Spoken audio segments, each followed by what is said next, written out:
On continue la lecture. Donc, dans le chapitre 5, toujours du livre des prophètes, dans le verset 6, non, dans le verset 6, 7 et 8, il dit que, ok, pendant cette nuit-là, on a agressé en fait un non-initié. Un non-initié, en fait, selon Zoulassan, c'est un noir. C'est un noir. Et c'est un noir, en fait, qui ne connaît pas, qui n'est pas là, qui s'en fout, en fait, de l'Oba, qui n'a rien à voir avec l'Oba. Donc, il ne prie pas, il ne fait rien. Donc, lui, il marche lui parce qu'il faut. Donc, il n'est pas là. C'est un acte, comme on dit que c'est un athée, en fait. C'est quelqu'un qui ne croit pas. OK. Et il va dire, en fait, que ce monsieur, il va être agressé. Et il va être agressé.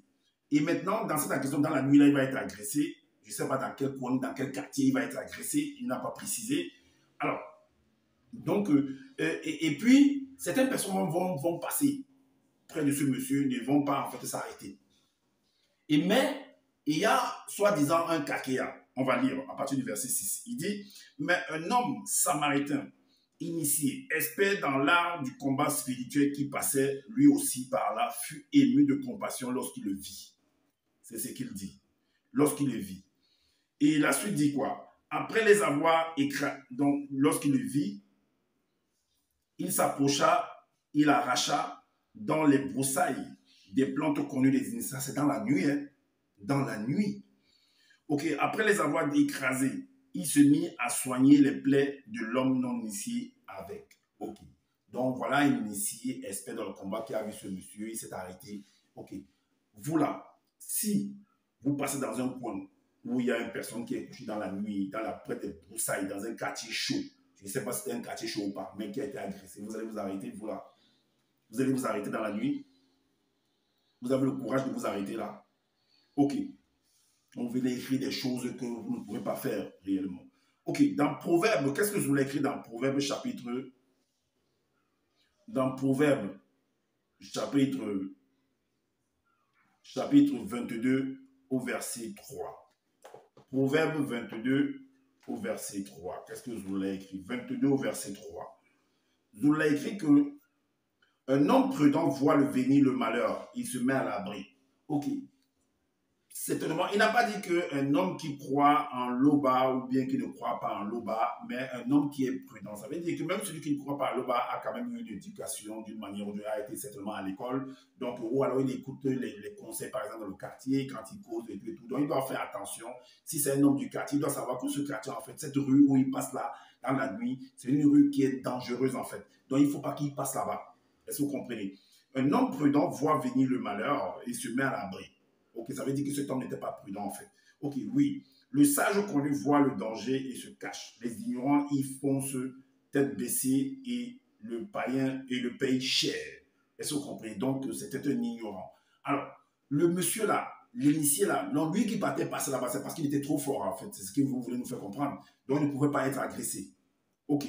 Maintenant, alors, donc voilà, donc il veut nous faire comprendre que voilà un initié qui est parti, qui a eu le courage de partir parce que c'était un homme qui était expert dans le combat du monde occulte. Est-ce que vous comprenez? Alors, on va vous montrer en fait un autre initié qui a vu en fait quelqu'un qui était en danger. Parce que je l'appelle ça, le fait que quelqu'un soit en danger et que tu ne l'apportes pas assistance. Est-ce que vous comprenez? Ça veut dire non-assistance en personne en danger.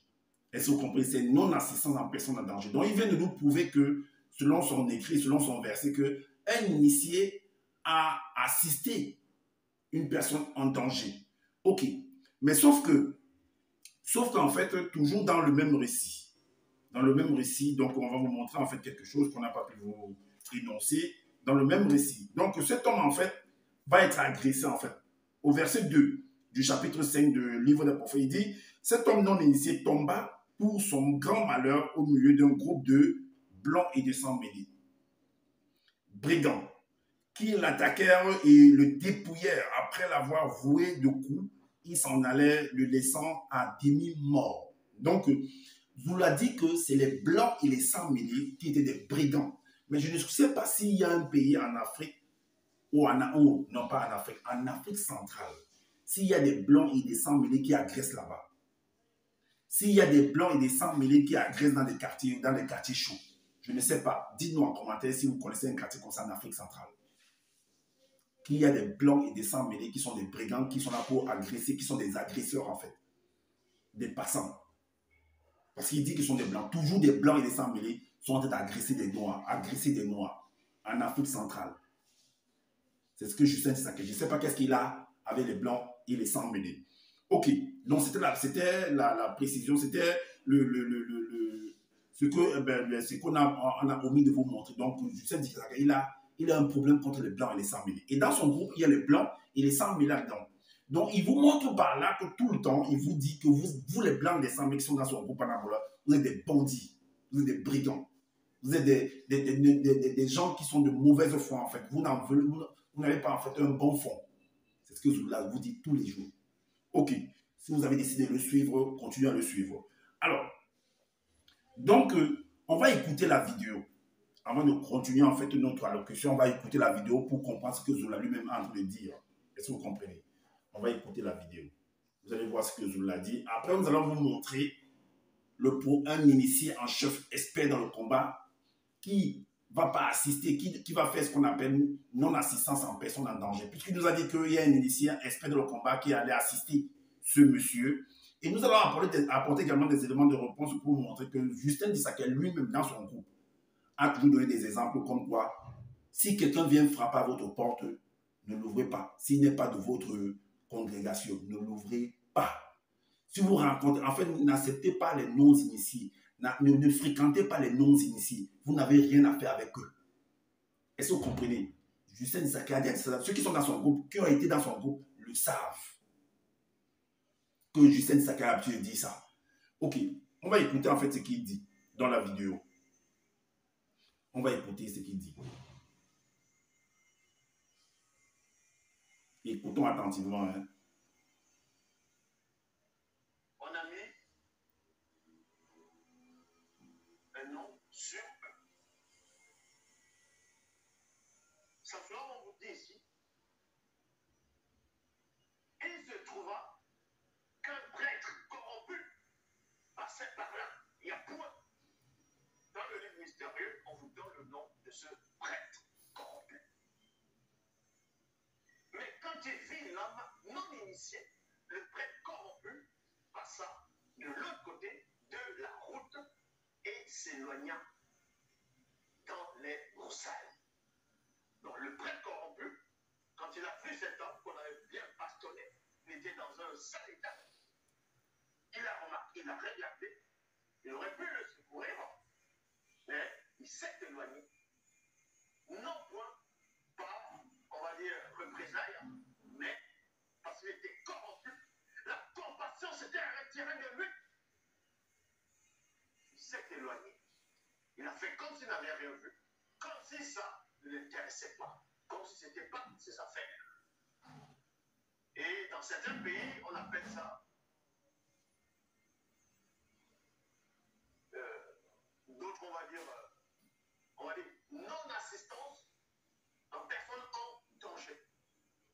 Ça veut dire qu'il y a des pays, il y a des lois où quelqu'un est en train de souffrir à la terre, quelqu'un est en train de se alcoolisé, quelqu'un dans un état où c'est vraiment grave. Si tu ne l'assistes pas et que tu pouvais l'assister, et qu'après on te porte plainte, ben, tu peux aller en prison et payer une grosse amende. C'est ce qu'on appelle non-assistance en personne en danger. Donc cet homme s'est rendu coupable. Ok. Donc, vous venez d'entendre ce que Justin Tissaké vient de dire, que normalement, si tu n'assistes pas à ce genre de personne qui est en danger, tu es coupable en fait. Tu peux aller en prison et avoir des amendes en fait. Donc, c'est non-assistance en personne en danger. Alors, il nous a montré dans la vidéo il nous a montré en fait que c'est dans son livre que, voilà, l'initié en chef expert au combat a assisté ce personnage qu'on avait roué de coups, que lui ne connaissait même pas, qui était, c'est pas des brigands, pas des bandits, que voilà, le monsieur ne le connaissait pas. D'autres par contre sont passés. Je ne sais pas si vous, toi qui m'écoutes là, si toi tu passes dans un territoire pareil, dans un quartier, je ne sais pas où c'est chaud, c'est pas chaud, mais qu'on agresse néanmoins là-bas, et toi tu vois quelqu'un qui est couché, si tu vas t'arrêter en fait. Toi qui es dans le groupe de Zouloulala, ou toi qui écoutes, qui approuve Zouloulala, je ne sais pas si tu vas t'arrêter en fait. Ok, lui il veut nous montrer en fait que, alors les autres sont passés, ils ne se sont pas arrêtés, donc c'est non-assistance en personne en danger, et que c'est condamnable en fait. Et il nous a montré un initié expert dans le combat qui, par contre, lui, il s'est arrêté. Il a pris cet homme-là et il l'a soigné, en fait. Ok, on va donc voir qu'est-ce que Samson, mais Salomon, qui est aussi un initié en chef consacré, expert dans le combat, va faire par rapport à une personne qui est en danger également. Alors, on va aller dans Proverbe, avant d'aller là-bas, on va d'abord lire Essombe, chapitre 26. On va d'abord lire Essombe. On va aller dans Essombe, chapitre 26. Chapitre 26 au verset 47. Qu'est-ce que Zola dit? Il dit, ne vous mettez pas avec les infidèles, dont les non-initiés, les blancs et les sans-mêlés, donc ne vous mettez pas. Ok, c'est vrai que d'autres personnes venant me dire que non, c'était pas le même contexte, tout et tout. Non, ne vous mettez pas, ça s'adresse à tous les contextes en fait. Donc, ne vous approchez pas en fait des personnes qui sont non-initiées, que ce soit qu'ils soient en danger ou pas. Ne vous approchez pas parce que vous n'avez pas de part avec eux. C'est ce que ça veut dire. Donc, ne vous mettez pas avec les infidèles parce que vous n'avez rien à faire avec eux. C'est un infidèle. S'il est passé par là, on l'a agressé, c'est parce que s'il avait écouté les enseignements, de Loba, il ne serait pas passé par là. Parce qu'un homme prudent voit le danger de loin et il s'en préserve. Est-ce que vous comprenez? Alors, sous un joug étranger, car quel rapport y a-t-il entre la justice et l'iniquité? Ou alors, d'autres disent, même plus loin, qu'est-ce qu'il y a entre la nuit et le jour? Ou qu'y a-t-il de commun entre la lumière et les ténèbres du monde occulte? Est-ce que vous comprenez? Ok, on va également dans le livre de Psaume. On va dans le livre de Psaume. C'est ce que Justin écrit, hein. Donc moi je ne fais que le rappeler ces formules-là. En fait, que vous compreniez qu'en fait c'est du n'importe quoi, en fait. C'est de la manipulation pure et simple. Alors, dans le verset 63, qu'est-ce que Justin dit? Justin dit que je suis l'ami de tous ceux connus qui te craignent, de la crainte du respect qui t'est dû. Donc ça veut dire que si tu ne crains pas l'Oba, de la crainte du respect qui lui est dû, je ne suis pas ton ami. Donc en temps normal, l'initié, l'expert au combat ne devait pas s'arrêter parce qu'il n'est pas ami avec ce non-initié-là, parce que cet non-initié ne respecte pas l'Oba en fait. Pourquoi il s'est arrêté? Alors, et de ceux connus qui gardent les ordonnances de ton verbe. Je suis l'ami de tous ceux qui connus qui te craignent. Donc si quelqu'un te craint, je ne suis pas son ami. Et dans Essombe 34, le verset 6, qu'est-ce qu'il dit? 34, verset 6, il dit, n'ayez donc rien de commun avec ces gens-là. N'ayez donc rien de commun avec ces gens-là. Les non-initiés, les blancs et les sans-mêlés qui n'écoutent pas la parole, qui ne respectent pas, qui n'ont pas de crainte de l'Oba. N'ayez rien de commun avec ces gens-là. Mais pourquoi ton initié en chef, expert au combat, s'est arrêté près de cette personne-là? Ok, allons donc voir qu'est-ce que Salomon, qui est l'initié en chef consacré, va faire. Donc Salomon, en fait, normalement, doit être condamnable selon la loi.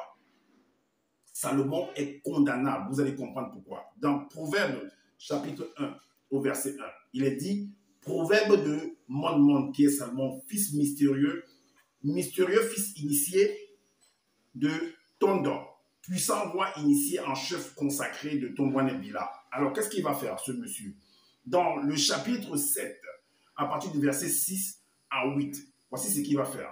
Il dit, j'étais à la fenêtre de l'une de mes demeures somptueuses, non connues des non-initiés, des blancs et des sans-mêlés, et je regardais au dehors. Donc, il est en train de regarder une scène. Et il ne va pas assister, en fait, à la personne qui sera, en fait, en danger. Mais il est là pour observer, en fait, sans rien faire. Est-ce que vous comprenez? Alors, j'aperçus parmi les non-initiés inexpérimentés et je remarquai parmi eux un jeune homme non-initié dépourvu de sens. Il passait dans la rue, près des manguiers, c'était dans la nuit toujours, où se tenait une de ces femmes sans mêlée avancée en âge et il se dirigeait lentement vers ces manguiers. Alors, c'était pendant la soirée, au milieu de la nuit et l'obscurité, en pleine lune. Toujours, il parle de la lune en fait. Voici que la femme sans mêlée vient à sa rencontre vêtue de vêtements provoquants et la ruse au cœur. Alors la suite, vous pouvez comprendre ce qui s'est produit en fait. Et Salomon n'a pu rien faire. Il n'est pas sorti de sa chambre pour aller, ou il n'a pas envoyé en fait ses gardes, ses hommes de main pour aller préserver, pour aller sauver en fait ce jeune homme. Sachant que ce jeune homme était en danger en fait, auprès de cette dame-là. C'était un jeune homme inexpérimenté selon ce qu'il a écrit. Non-assistance en personne en danger de la part de Salomon, fils mystérieux, initié en chef consacré, expert au combat spirituel, occulte. Il n'a pas assisté en fait. Voilà. Vous-même, dites-nous en commentaire qu'est-ce que vous en pensez. Ça, c'est les bêtises que Zoula est venu écrire. Ok, maintenant, vous allez voir que même l'entité qui est expert au combat, initié en chef consacré, ne va pas assister en fait Caïn. Donc lui, il est condamnable selon ce que Justin est venu dire dans sa vidéo, l'extrait que vous avez écouté. Dans le chapitre 4 de Origine 27 à 29, voici ce qui va se passer. Caïn, en fait, va commettre un meurtre. Et Caïn va faire savoir, en fait, lors de son jugement, lors de sa plaidoirie, il va faire comprendre, en fait, à l'entité expert au combat, l'initié en chef consacré, que mais tu me voyais et tu n'as pu rien faire. Tu n'as pas assisté, en fait, quelqu'un qui était en danger de mort. Est-ce que vous comprenez? Et vous allez voir la réplique, en fait, de cet expert initié en chef consacré. Voilà. Il est dit au verset 27 que la raison de Pongui s'est repris peu à peu ses droits. Car le fratricide envers Mundiwe qu'il avait commis s'imposait dans sa conscience. Alors Pongui s'est dit à l'entité, une volonté étrangère à ma nature avait guidé ma main. Tu le savais et tu l'as laissé me choisir et me leurrer. C'est ce qu'il dit à l'expert au combat spirituel, à l'homme initié, consacré. Il dit, tu le savais et tu l'as laissé me choisir et me leurrer. Donc tu assistais à tout ce qui se passait. Vous voyez, non-assistance en personne en danger. Et il continue, l'entité lui répondit, tu as été choisi et leurré en raison de ta volonté. Donc il se dédouane en fait de la situation, malgré qu'il est en train de le voir. Que deviendrait donc le mystère du libre arbitre? Donc il argumente encore en plus en profondeur. Que deviendrait donc le mystère du libre arbitre? Donc tu es libre de faire ce que tu veux. Je ne suis pas obligé de t'assister. Je ne suis pas obligé, même si je t'ai vu. Je ne suis pas obligé. Alors Justin, qu'est-ce que viens-tu nous dire? Qu'est-ce que tu viens nous raconter? Non-assistance en personne en danger. Voilà tes propres frères, tes propres hommes, tes propres experts initiés, consacrés en chef, experts dans le combat spirituel qui n'ont pas assisté à Caïn. Salomon qui n'a pas assisté à ce jeune homme inexpérimenté. Tu veux nous dire que non, l'expert initié, c'est du n'importe quoi, c'est une fausse histoire que vous avez racontée. Tu penses que toi-même, Justin, tu peux voir quelqu'un dans le quartier chaud, tu t'arrêtes là-bas?